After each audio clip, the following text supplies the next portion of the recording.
భారతీయులకు బంగారం అంటే అమితమైన మోజం. మన దగ్గర గోల్డ్ అంటే ఆభరణాలు మాత్రమే కాక అత్యవసర సమయంలో పెట్టుబడిగా కూడా పనికి వస్తుంది. చేతిలో రూపాయి లేనప్పుడు ఒంటి మీద ఉన్న బంగారమే మనల్ని ఆదుకుంటుంది.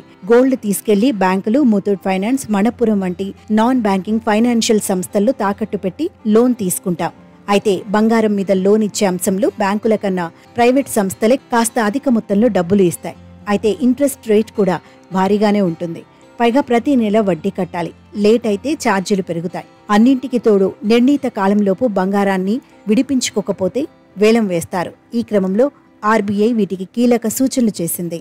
ముతూట్, మణపురం వంటి నాన్ బ్యాంకింగ్ ఫైనాన్షియల్ సంస్థలు మంజూరు చేసే బంగారం లోన్కు సంబంధించి ఆర్బీఐ కీలక ఆదేశాలు జారీ చేసింది. దీని ప్రకారం ఆయా సంస్థలు గోల్డ్పై 20,000కు మించి నగదును కస్టమర్లకు ఇవ్వకూడదు. అంటే 20,000కు మించి గోల్డ్ లోన్ నగదును చేతికి అందించకూడదని ఎన్బీఎఫ్సీలకు ఆదేశాలిచ్చింది. 20,000 లిమిట్ దాటినట్లయితే ఆ లోన్ అమౌంట్ను నేరుగా బ్యాంక్ ఖాతాల ద్వారానే ట్రాన్స్ఫర్ చేయాలని, అంటే మీరు ఇక 20,000కు ఖాతా ద్వారానే డబ్బులు తీసుకోవాల్సి ఉంటుంది. దీనివల్ల ఆదాయపు పన్ను శాఖకు అధిక మొత్తంలో జరిగే ట్రాన్సాక్షన్ల వివరాలు వెళ్తాయని గుర్తుంచుకోవాలి.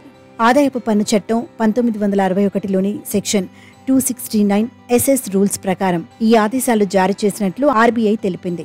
ఈ మేరకు ఓ అడ్వైజరీ జారీ చేసింది. ఈ నియామకాల ప్రకారం వ్యక్తులు గోల్డ్ లోన్ అమౌంట్ 20,000కు మించి నగదు రూపంలో తీసుకోవడానికి లేదు. ముతూట్, మణపురం లాంటి నాన్ బ్యాంకింగ్ సంస్థలన్నీ గోల్డ్ లోన్ ఇవ్వడంలో ఈ రూల్స్ పాటించాల్సి ఉంటుంది. ఒకవేళ ఈ నిబంధనలు అతిక్రమిస్తే కఠిన చర్యలు ఉంటాయని ఆర్బీఐ వెల్లడించింది.